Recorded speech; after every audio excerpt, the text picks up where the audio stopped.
My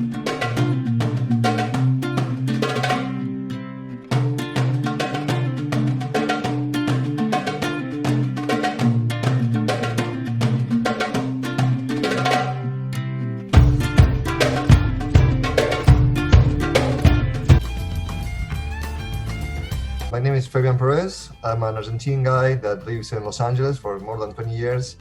I've been in Europe for 7 years before when I was younger. And then I'm an artist, I'm a painter and sculptor.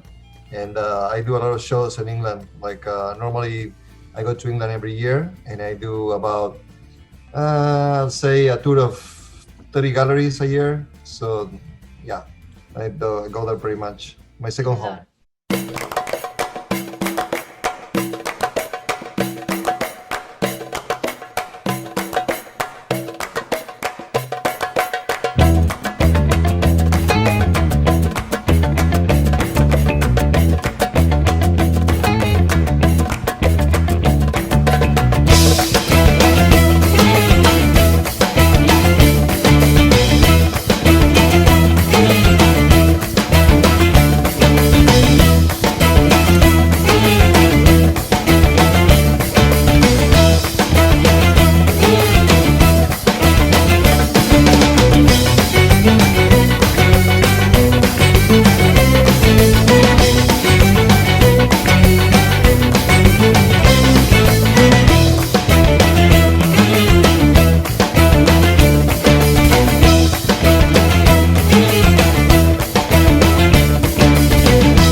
Well, hello. I would say good evening, but for you it's good morning, isn't it? Exactly. I just wake up like half an hour ago. I was in an interview and just come running over here. Well, thank you for being here with me today. And yes, well, it's wine breakfast time, I guess. My pleasure, yeah. Well, welcome to Wine Drinkers podcast. And there are only two rules. The first rule is quick answers.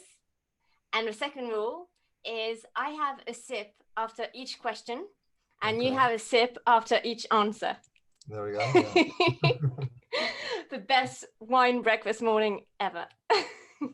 Yeah, it's just great for me. Yeah, I'm gonna start the day really well. So, if you're ready to start, yeah. At what age were you when you first started painting? And I'm having my sip. I started drawing when I was about 6, 7 years old, but then I started painting when I was 12, 13. But professionally, I decided to be a painter when I was about 22, 23 years old. Okay. And Cheers. You didn't forget your sip. Amazing. You'd be surprised. Everyone always forgets. Oh, really? Yeah, and I'm reminding them constantly, but you're very good.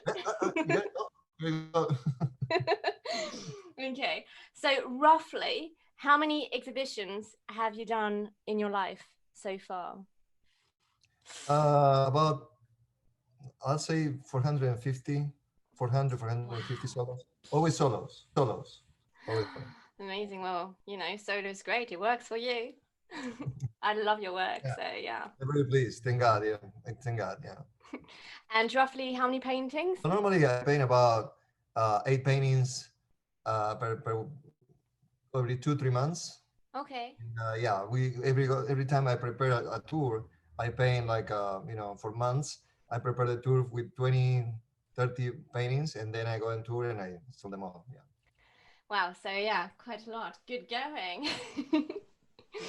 And I would love to know, where did your inspiration first come from? From beauty. So, normally I paint different things in life, things that I like to do, things that I did, things that I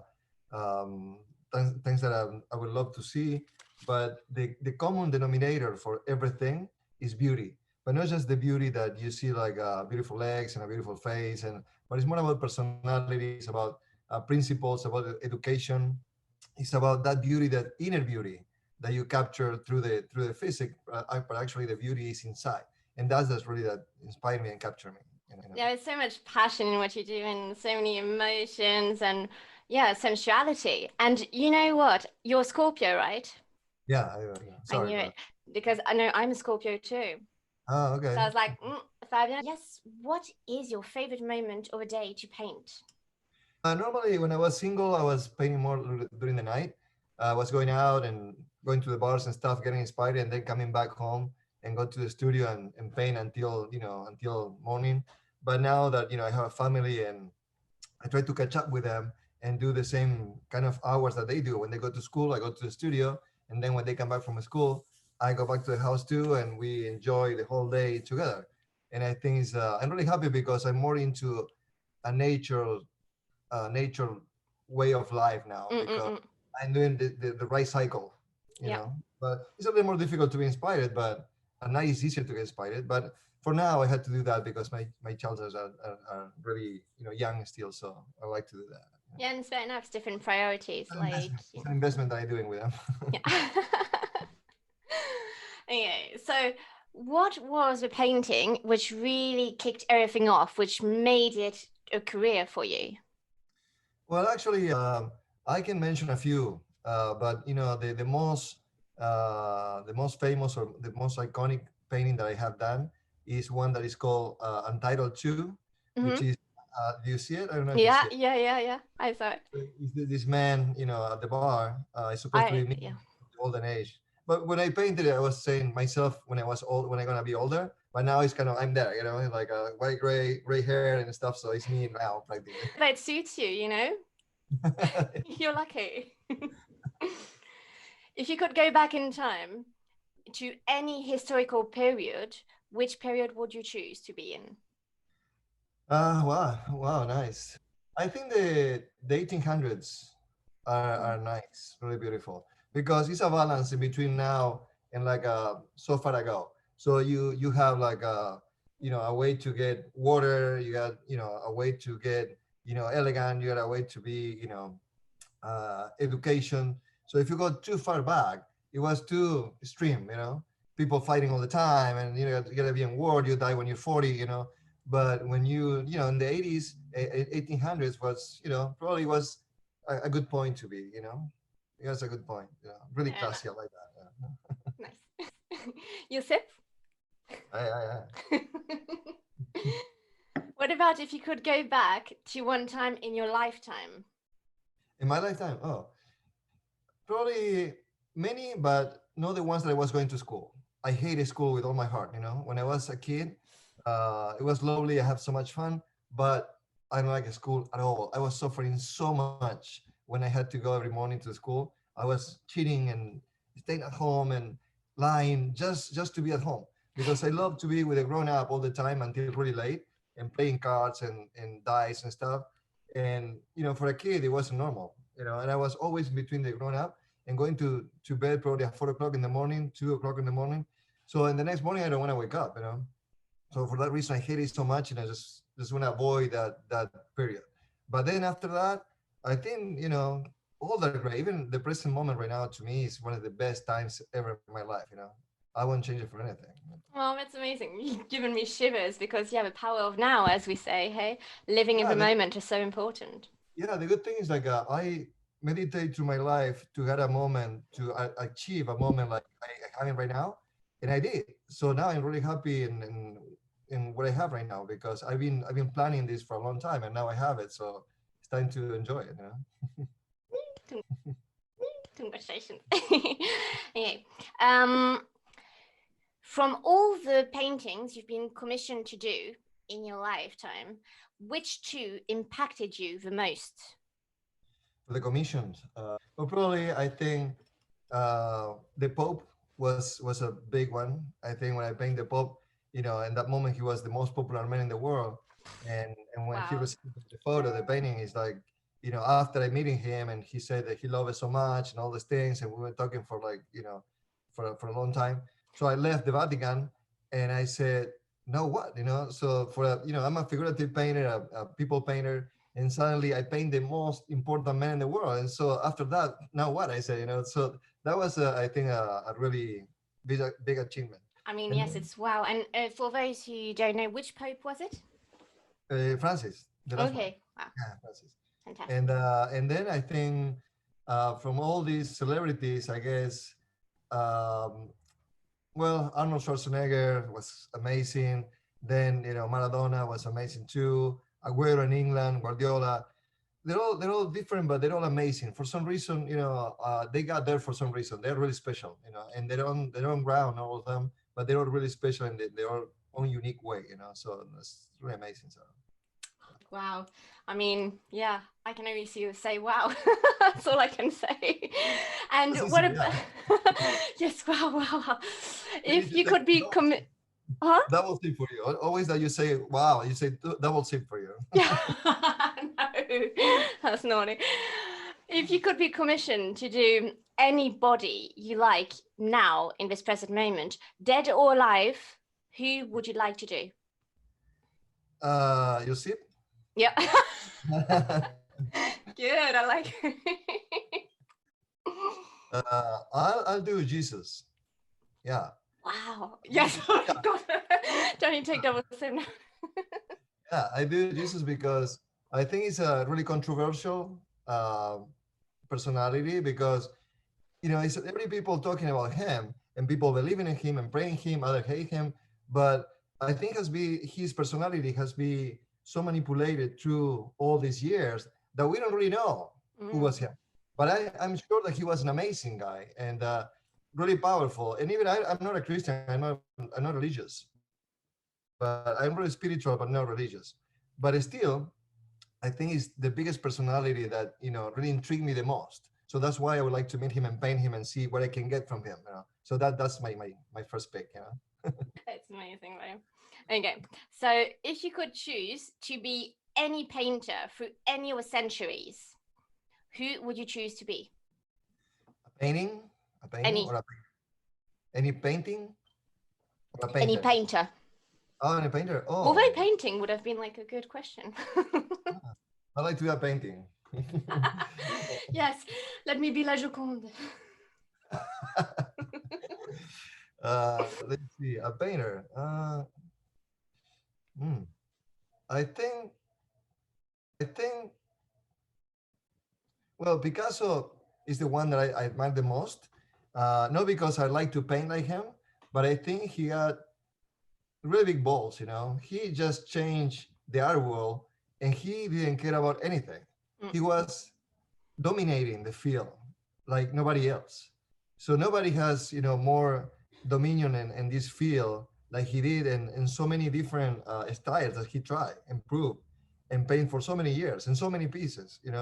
When normally people say, you know, you shouldn't be painting that much because after you go undervalue because you use a lot of your pieces. He didn't care. He painted probably more than 35,000 pieces in one lifetime. So he didn't care about anything. He just made the rules. And that is what really admired him because not only was a great painter, but also he can paint anything from realistic to diminishing all the image and doing the cubism, but also because his personality was powerful and he didn't care about anything. He just make the rules for everybody else. That's why I admire Picasso. Yeah. Yeah. Well, I think you make your rules of yourself as well. You're Thank quite an adventurous yourself. Okay, if you could choose two places to drink wine in London, which ones would they be? To drink, obviously, I love to drink a glass of wine with you. Any Ah, place in England would be great. Let me know next time. Yeah. And then absolutely. I think then it's so many places to be, but Clarendon Fine Art. it's a good place, and I can drink everything I want from there. Yeah, those that have always like a really good red wine for me. My favorite is Amarone. It's Okay, my yes. not this particular brand, but the wine, the Marone is my favorite. It's really kind of strong and really bold. Mm-mm-mm-mm. In your mouth, really really bold, but at the same time, it's gentle. It's not like acid or kind of strong. strong but gentle at the same time, you know. Yeah, it's So quite nice. It's one that not many people know about it. Like it's more people working for one industry who are like, oh, Amarone, yeah, but not everyone knows about it. So yeah, it's true, yeah. it's true. And actually, in America, when I came over here, so I, you know, that's my favorite one when I was in Italy. So when I came over here, it wasn't a Marron anywhere because people didn't Mm-mm-mm. know. So when I found it in a market, so I bought all the bottles, and were they really cheap because it wasn't people didn't buy it. So but now it's really famous too. So everybody, so all the prices went up like crazy, you know. So But that's it's what I love is finding a wine which is, good quality, but that no one has discovered yet. And yeah, then, you buy them all and you're like, yeah, yeah, yeah. yeah. It's like a painting, you know. When the artist is not famous, the quality probably is there. Probably is a good painting, Mm-mm. but nobody knows the prices are going down. But when everybody recognize them, so the painting is the same, but the price has gone up. The wine is the same, you know, Yeah, same. absolutely. Okay, so yes, well, I was going to actually ask about the wine you're drinking now, but well, you've told us a little bit. Can you just tell me which I'm one ahead it of my is? game. Which I'm ahead of brand? my game. I know you're ahead of the game, hey? So sorry, what are you saying? Which wine house is it from? Just so that I know. Uh, it's Cecilia Beretta. Cecilia Beretta. Okay, perfecto. You see? So Yeah, I can see it. you Yes, speak Italian? lovely.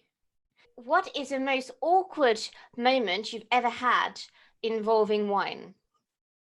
In Bolivia? Oh, I have many.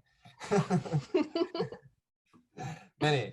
So probably the ones that it comes to me really quickly is like when I met my wife Lucy. Actually, I tell her that I like to drink and I love wine, but you know, but I said don't worry because I can control myself. You know, I'm a big drinker, but I'm not a drunk. You know, so don't worry, we're fine. You know, and I was driving a huge Cadillac, a 70 Cadillac, a red one, Mm-hmm. Oh, Carnival, nice. really beautiful from the 70s. Actually, I have it. I still have it. And the first day we said, you know, after I said that, we just went to a restaurant and actually in Beverly Hills. And we sit and we started, you know, chatting and drinking and eating and everything. And at a certain point, you know, I drink kind of a bottle of wine or something. Mm-hmm. And I said, look, you see, I drink already like a bottle of wine and you can notice, right? And I Mm-mm. said, I'm happy walking to that word over there and then come back and you'll see that I'm fine. And she said, okay. So I just stand up and I went, you know, pretending to be pretending to be okay in my mind, right? Uh, And then I look at her and say, "You see, nothing happens," and come back. And you know, after that, he said, "Can we go?" Yeah, let's go. So when I get to the valet parking, so they give me the keys, and when they hand me the car, I just came out from the valet parking, and I went the opposite direction. oh. You know, with two wheels, two wheels, and the you know the sidewalk, and 2 weeks in the street. You know, driving like. It is, yeah. Funny. And what about your most fun memory with wine? Probably all. Even after having those awful experience, just talking about them, that was amazing. You know, like for instance, I remember one time also that I was going to after the show I did in California and actually San Diego. And after the show, I was drinking a lot in a bar, and suddenly I was driving a motorcycle, and you know the valet parking said, please, you know, take a taxi, take a cab, you know, don't drive a motorcycle. And I say, I'm fine. So I just seen the motorcycle, and suddenly for some reason, the motorcycle fell in between my legs. I don't know, you know, I find the bike, it Oh was, you know, gosh. the motorbike was in the street, and I was standing there. So I just put it up and left, you know, but very unconscious. But the thing is, like, when I drink, help me a lot in inspiration. So I see everything. It's like a friend, you know. It's like when you're alone, you having a friend, like you know, hold your Mhm. shoulder. It's like a really good friend, you know. Not to abuse, but actually to have a cup and actually think about it and you know reflection in life. So I think it's with a glass of wine is easier, you know. Yeah, and it's fine, as you said, not abuse it, but mindfulness. I'm all about mindfulness, a mixture of wine in balance and mindfulness. Absolutely, absolutely, yeah, that's really good, and especially when you share with somebody that you know that you love or somebody that you agree in. So you know, normally I drink by myself or with people that I like. Otherwise, I don't drink with. I don't feel comfortable with some people. I prefer not to drink, you know, at all. No, it's fair enough. I don't like wasting good wine on people around me. If if it's a waste of energy, it's like no, no, no. I'd rather have a nice drink of wine on my own and Absolutely, enjoy every single sip of it. you don't wanna ruin that moment that you're having with your wine. So with somebody that you're. Absolutely. It's a relationship with a wine, and I'm all Yeah, about that. Yeah. And yeah, actually, you've got wine in most of your paintings, don't you? yeah. I love that, of course. And yeah, and I would love to know why. Actually, it's because mostly I paint people by themselves or Hmm. celebrating, and I think it's a great moment to have the wine. It's when I have it. It's like when I by myself, my friend is my wine, and when I with a lot of people, I celebrating with the wine. So it's not about the wine so much, but it's about the moment. It's about sharing. It's about sharing with somebody else or sharing with you also. I think the wine is like it's a great friend to be put it in and in the atmosphere that I paint. I think it goes perfect. Yeah, I did try to do it, and my mum actually tried. Look, that is my mum who tried to paint it. We tried to do like you, but it didn't quite work. The glasses is really important that the glasses it should be like when you paint it, you need to feel like the glasses are standing by themselves because that way you just keep all the drawing really well and really perfect. So Mm. otherwise, the hands when you paint together, it looks like you get distracted. You don't pay attention in the shape of the glass, so the glass came out a little crooked. It's so tough though. Like I've tried to draw, like because I paint a little. I'll Oh, show you quickly. Like you can learn, like yeah, please.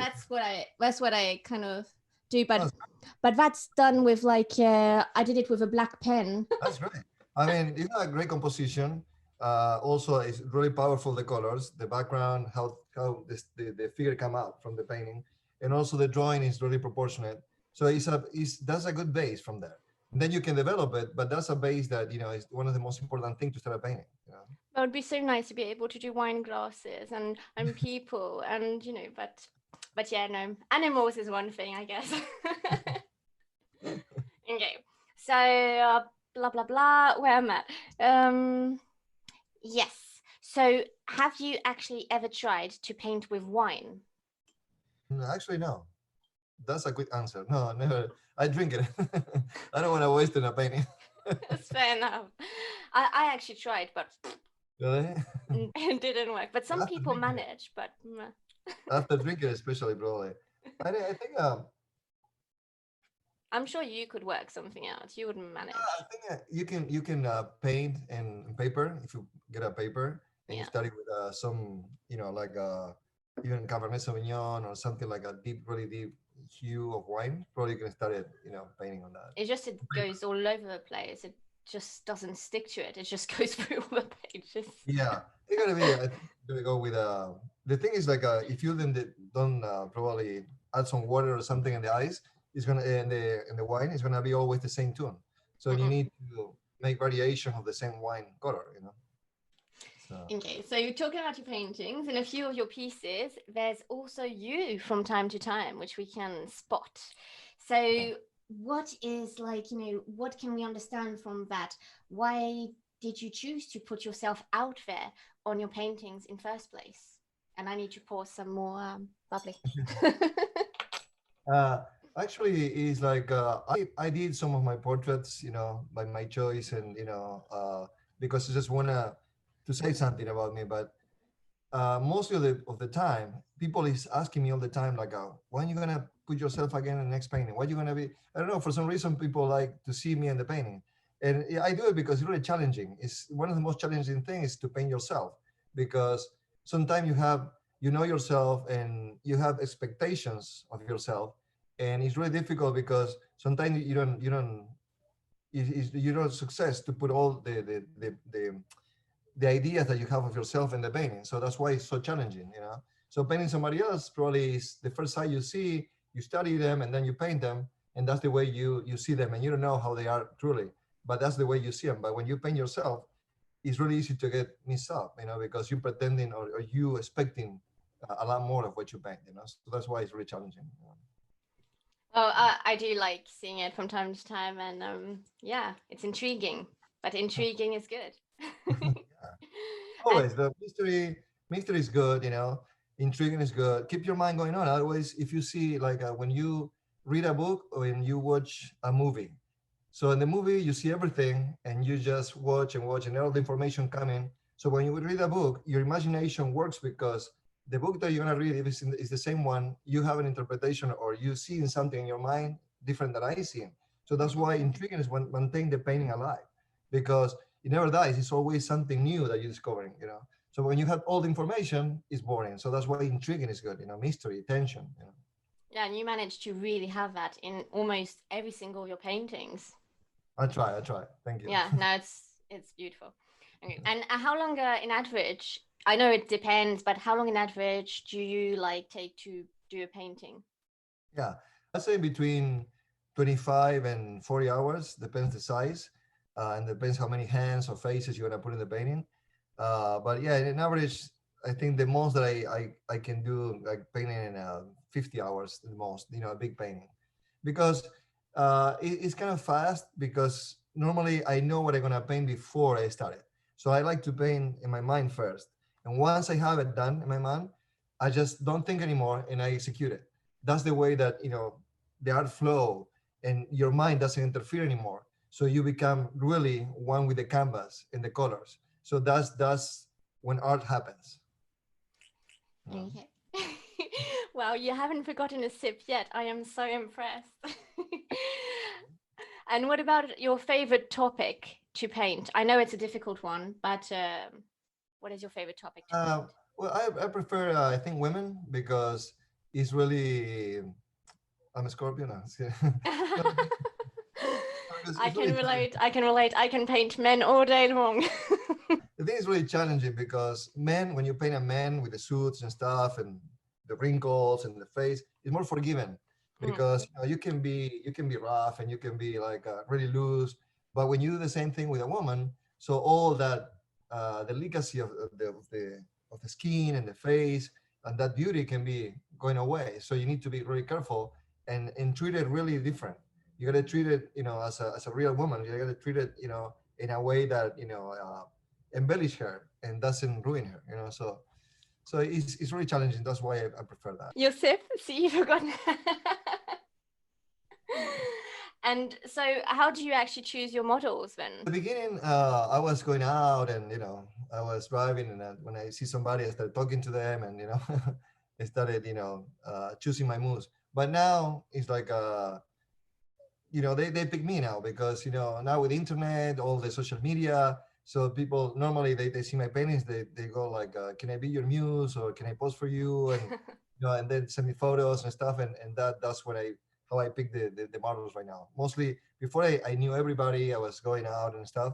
Now it's more like it's like people from all over the world is sending me photos, and then once I choose them, when I like them, so they fly over to LA, or I meet them somewhere, and we just take the photos. Oh, nice. Well, if you ever need, a half French, half British champagne lover, I am here Ah, for you, Fabian. there you go. Thank you. I Have study speak. I'm gonna study. and have you ever wanted to paint the Queen? Actually. Actually, I paint a few members of the royal family, and I'm gonna be painting the queen pretty soon. I mean, Woo! I started already. Yeah. Exciting. I've been in Althorp probably last year actually, and we did a. They closed the house, but they opened the house for they did an exhibition for me, and they presenting the portrait that I did for Lady Spencer, Hmm. and actually they opened the whole house and invite people. They were like probably more than 1,000 people, and they, you know, they showed the inauguration of the painting, and also you know, they've been there all day and explaining all the art in the house. It was a really lovely time, really, actually really lovely. And I hope you're going to put a glass of champagne in the hand of a Queen. If you Can you do, imagine you a will cigarette, be my muse forever. a cigarette smoking? Oh gosh, yes. Okay. So, let's see. Yes, if you were not a painter, what would you like to be? Thing, normally I love music. I like to play music. My kids have a band. It's called the Perez Band, and Okay, I'll actually check it they're out. really good. They're really young, but they're really good. And I love to be a musician, and my dream is to play with them, and, you know, at some point. But actually, realistically, I think I was born to be a painter. And if I reborn another 100 times, I'm gonna be a painter again. And I tell you why. First of all, it's really easy for me to paint. It comes naturally to me. When I do music, I really, my brains are going out and I can't really pick it up. But painting is easy. And secondly, it goes really well with my personality because I'm more like a caveman. I like to be myself a lot. I kind of recluded all the time, and it's good because I don't have to depend of anybody when I wanted to paint. So if you have a group music, a music group or something, so you're depending on the one that is coming late, the other one that is coming drunk, the other one that didn't come up, the other one that didn't up, the other one that likes something else to do, some different music. But when you're a painter, you're by yourself.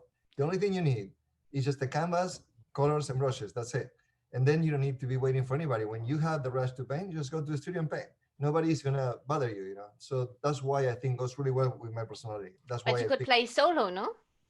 Yeah, you can play solo, but I like when you play with people. It's like you see the enjoyment and everybody dancing and everybody's like here and there. But in the painting is a little boring because you just paint by yourself, right? But and the music is like it's nice with everybody's dancing about what you're playing. So the performance, you enjoy the performance with everybody else. So I can relate in the way that maybe it's because we're both Scorpios, but I do like my own time, but more in writing. So I'll write and write and write and oh write yeah, for hours and hours and yeah, hours. yeah. I love that. So yeah. Okay, so we're talking about paintings a lot. Paintings, especially yours, are filled with emotions, as we talked about before. So for people in our days who are struggling with their emotions and get caught up in them quite a bit, would you have two tips maybe to give them? Because of course there is everything to do with mental illness at the moment and mental health. So maybe, I don't know if you've suffered from it before, but if you could give a couple of tips, that would be Yeah. great. I think I've been always like suffering a little bit of that. I've been a little bit crazy all the time, but I think I can tell that people they shouldn't be. I know it's hard to be in this situation that most of the people that, especially if you're alone in your house, that they can't cut your social life because it's what we do. We human like to be at a certain point with somebody, with people, and talk to your friends and people that you love. But what I do is like I never search for happiness outside. Mhm. And when I say outside, it's not just outside the house, right? Outside of you. Normally, you can be searching for what you are already. You won't find anywhere else if you're not, in tune with yourself. It's really difficult that you're gonna be in tune with somebody else. You can be distracted when you go out. It's a good distraction. You go out, you talk to people, but everything could be empty and be probably a happiness for a little period of the time because at the moment that you're with somebody, you distract and you laugh and enjoy and everything. But the most important thing is like you're happy with yourself. And I think this, even with, it's a really horrible time, but it's a great opportunity to search for that and to probably find that probably now is the right moment to really find yourself and really be happy with yourself. When you're happy with yourself, you're going to be happy with everybody else. And I'm going to use probably a better word because happy is like a cliche that everybody's like pursuing for happiness, but actually happiness is really difficult to achieve because you can be happy all the time, uh, even the most spiritual people, because if somebody dies that you love, you can be happy. I mean, but you can be in peace and harmony. You can be in peace and harmony with whatever happens because you understand what's the life course, and you understand that it's really going to be difficult to be happy, but you can be in peace even if it's a really bad moment. You can be in harmony and peace, and that's the achievement I think for life. And I think that right now is a perfect opportunity for searching that. Yeah, no, I absolutely agree with everything you said. And yeah, accepting yourself is so important. And yes, how can you love someone else if you can't love your own self and spend time with yourself? Why would you expect someone else if you want to spend time with you? Absolutely. So yeah. If you don't even love yourself, how expecting somebody else gonna? And so, is there something that no one knows about you? If so, I would love to know about it. Many people doesn't know that I'm really introvert. So I'm fine, like right now talking and we having fun and everything. But normally it's really hard to find me, and I'm pretty much better when I one by one on one with Mm. people by myself. I like to observe people, like to go out, but don't like to interact with them. I like to observe them and see what they do and everything. But I like into myself. And so most of the people, they think that when they know me or they I talk to them, they think they're really extroverts and I like to talk a lot and everything, but I'm all the opposite. I'm really introvert, really shy. I don't know. That's my way that I am. So most of the people doesn't know that. And what is something you can't do but would love to be able to do? Play music. To play music, that would be a dream for me. Like I would love to know like the guitar or a drum set. I like that to become part of my body. That you know that so well that you don't have to think about it. Just play. Like when you paint, like you don't have to think. Just need to let it flow. And I would love to achieve the same, accomplish the same level. Doing music, playing an instrument at least. So that will be a dream for me. Perfect. And so you're always fighting for a more romantic world. Would you like to explain that a little bit more? How could we achieve this, maybe? I think it's in today's modern world, it's different. It's really difficult to show values because everything I learned before. Now being a father, it's really difficult to tell my kids what was right for me because what it was right before now is wrong, and what is wrong right now and before was fine, and the opposite. The whole thing is the opposite way. So it's really difficult to restart at 50, to restart life again, and change the whole values of what it was to what it is, and it's really kind of a confusing time. So I don't know. It's like I searching for more determining things in life. Like I love that a woman is really a woman and really accept herself and be treated as she deserves. And a man also has to be in the same way. Everybody has to be in place. Otherwise, brings a lot of confusion. People doesn't know where to go, what to say, what to. So I think we should go back a little bit to the essential things of life. I think when you're confused in life, you just need to step back and say, okay, what's essential or not? Once you go to essential, you can't be wrong. When you go to essential, that's the truth. You know. Absolutely. And also your dog just came in the picture and he just left as well. Oh, Such a cute dog. I don't know if you've only got one, but it was so cute and you just went over the window. It's so lovely. yeah, she's like another. It's like my daughter also. Oh, so cute. Yeah, we've got a cat here. Very All sweet. right. And yes, you do sculpture as well. Very beautiful sculptures. Could you tell me about that quickly as well? I started doing a sculpture like for fun, just for fun. When I was finishing painting a paint or something, I just have fun with the sculpture. More loose, you use your hands, and you get messy a little bit. And but going forward, I started seeing like it's really intriguing, and people seems to like it, so I started selling them too. And I use the same approach. To me, it's like a proportion, beauty, um, you know, but the thing is like the difference like you got to see it from all point of view, because when you take a painting, it's like you need to create something believable in a white canvas, and from there just with colors you make a definition, you make a depth, and you make all those things that people when they see it, they believe that is something else than a white canvas. So in the sculpture, the approach is what I'm looking for is the same, but you need to be aware of 360, because people can go around and see all the stuff, all the sculpture has to be really strong for any point of view. So because you can turn around. So that's the difficulty of the sculpture. But also, painting, you have only one point of view and that's it. So that you had to do the best in that point of view. So that's Mm-mm-mm. difficult. But that's why it's really intriguing. It's really challenging too, because you need to be aware of all those 360, you know. You like a challenge. Well, yeah, I think so, right? And so you talk about being inspired by the shu, which was, let's see, it was practiced by samurais and Buddhist monks. Yeah, Yes. yeah. And I would love to know a little bit more about that. Yeah. Well, actually, samurais were the kind of the first soldiers that actually they introduced religion into the art of war. So they become Zen. Zen was like a philosophy practically Mm-hmm. inside, and and that's really important because it helps them so much and what they do, because they're focused in what they do and that right now, right here.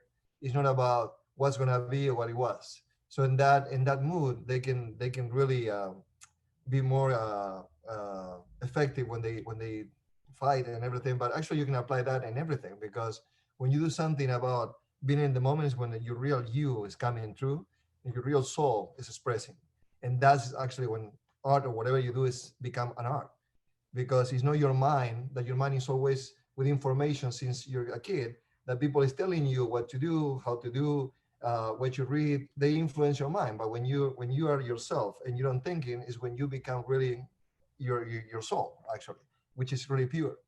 And that's why, they have also a way to paint that is called shodo.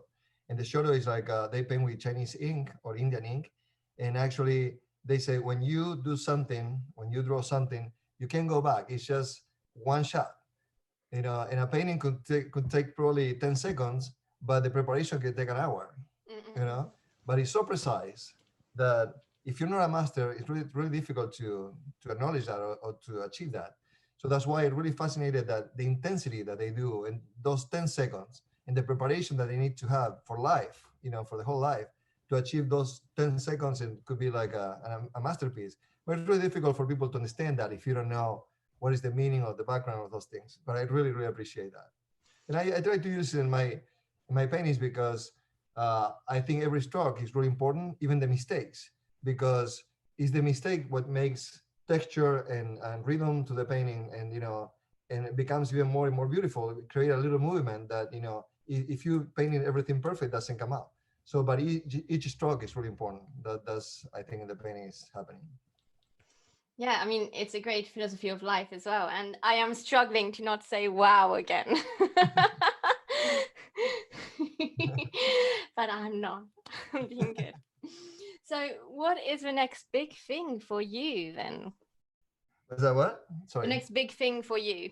Oh, who knows? I don't know. Well, the big thing will be it will be nice to start touring again. Going to England again, see all my collectors, my fans, my all the galleries. I mean, I really miss them. I've been going to England probably for more than 15 years now. Right now, 15 more. Let's see, yeah, 16 years. And yeah, I have a lot of friends in there. I know a lot of people, and they show me a lot of affection all the time I go, and all these fans that coming over, the gallery collector, and I feel great. When I go there, it's amazing, and I really miss it. I think the best thing to do right now, after all the lockdown is gone, so I think will be, I'm gonna just go back to England and enjoy a period of there. Yeah, because you had your first virtual gallery tour not that long ago, did you? Actually, yeah, I did like a month ago or so. Yeah, that was great. Nice. Have you watched And it?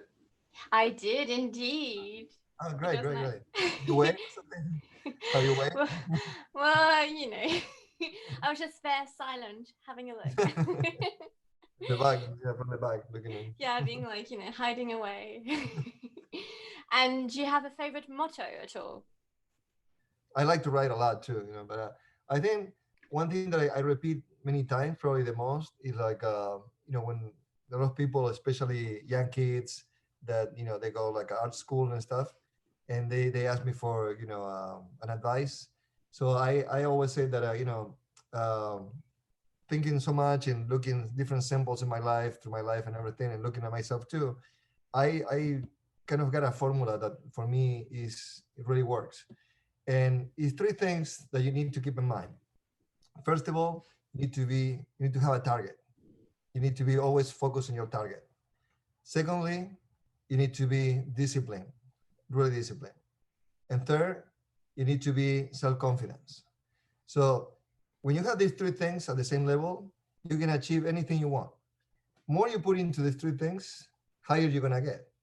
So, and that is comparable, like, let's say a doctor, right, or a lawyer, whatever career you're gonna study.